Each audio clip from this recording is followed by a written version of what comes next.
ఇప్పుడు చూడండి, మన పిల్లలు కూడా చూడండి, కొన్ని సందర్భాల్లో మనం కూడా ఏంటంటే వాళ్ళని చదువుకోమని చెప్తాం, బాగా చదువుకోమని చెప్తాం. కానీ కొన్ని సందర్భాలు వచ్చినప్పుడు మనం చదువు గురించి కూడా ఆలోచించము. ఇంకా వేరేదేదో ప్రయారిటీ ఖచ్చితంగా మనకు ఉంటుంది. సపోజ్ అనుకున్న వాళ్ళు కనుక అనారోగ్యం వచ్చింది అనుకోండి పిల్లలకి, అప్పుడు మనం చదువు గురించి మాట్లాడడం. అప్పుడు ఏమంటాం, చదువు సంగతి తర్వాత చూద్దాం, ముందు నువ్వు ఆరోగ్యంగా ఉండు. ఏమైంది అక్కడ? ఆ సందర్భానికి ఫస్ట్ ప్రయారిటీ చదువు కాదు. ఒకప్పుడు చదువే ఇంపార్టెంట్, కానీ ఇప్పుడు కొన్ని సందర్భాలు ఎలా ఉంటాయంటే అప్పుడు నీకు చదువు కంటే ప్రాముఖ్యమైన ఇంకోటి వచ్చింది. ఆ సిచ్యువేషన్ నువ్వు దానికి ఫస్ట్ ప్రయారిటీ ఇవ్వాలి, దాని తర్వాతే మిగిలినటువంటిది వస్తుంది. అలాగే మన లైఫ్లో చాలా సందర్భంలో అలాగే కొన్నిసార్లు మన ప్రయారిటీస్ కూడా మనం మార్చుకోవాలి.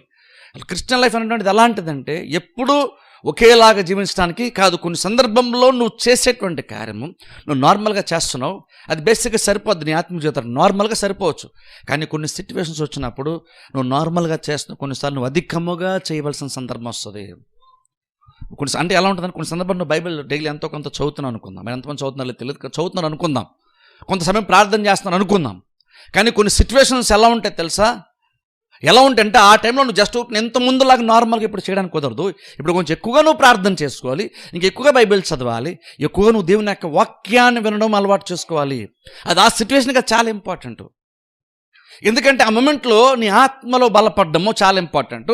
నీ ఆత్మ బలపడటానికి అవసరమైనటువంటి ప్రయారిటీస్ మార్చుకొని ఏది ఇంపార్టెంటో గ్రహించి దాన్ని తగ్గట్టుగా చేయడం చాలా చాలా ఇంపార్టెంట్.